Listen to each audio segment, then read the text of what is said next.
मर्द की जवानी का असली राज क्या है? अगर आप सच में जानना चाहते हैं कि मर्द की ताकत, आत्मविश्वास और जवानी का असली राज क्या है, तो इस बात को ध्यान से समझिए। असल में मर्द की जवानी सिर्फ उम्र से नहीं होती, बल्कि उसके अनुशासन, सोच और आदतों गुण से होती है।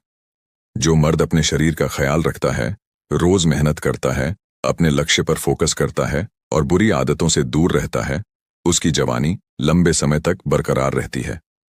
सच्चा मर्द वही होता है जो अमुश्किल समय में भी हिम्मत नहीं हारता। हालात चाहे कितने भी खराब क्यों ना हो, लेकिन जो मर्द अपने आत्मविश्वास को नहीं खोता, वही जिंदगी की हर लड़ाई जीतने की ताकत रखता है। आज के समय में बहुत से लोग अपनी जवानी को गलत आदतों में बर्बाद कर देते हैं। देर रात तक जागना, नशे की आदत, आलस और समय की कदर न करना।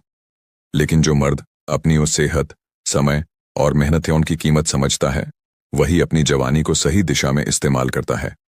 मर्द की असली पहचान उसके कपड़ों या दिखावे से नहीं होती, बल्कि उसके कर्म, जिम्मेदारी और चरित्र से होती है।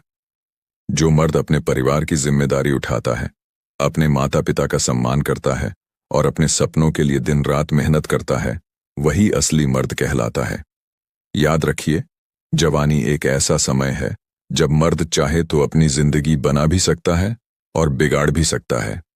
इसीलिए समझदारी इसी में है कि इस समय को इन सीखने, मेहनत करने और खुद को बेहतर बनाने में लगाया जाए। और एक सच्चाई यह भी है कि जो मर्द अपने मन और इच्छाओं पर काबू रखना सीख लेता है, उसकी ताकत कई गुना बढ़ जाती है। आत्मसंयम ही मर्द की सबसे बड़ी शक्ति होती है। इसलिए अगर आप चाहते हैं कि आपकी जवानी, आपकी ताकत और आपकी पहचान हमेशा मजबूत बनी रहे, तो आज से ही अनुशासन, मेहनत और सकारात्मक सोचन को अपनी जिंदगी का हिस्सा बना लीजिए। क्योंकि याद रखिए, मर्द की असली जवानी उसकी सोच, मेहनत और हिम्मत में छुपी होती है।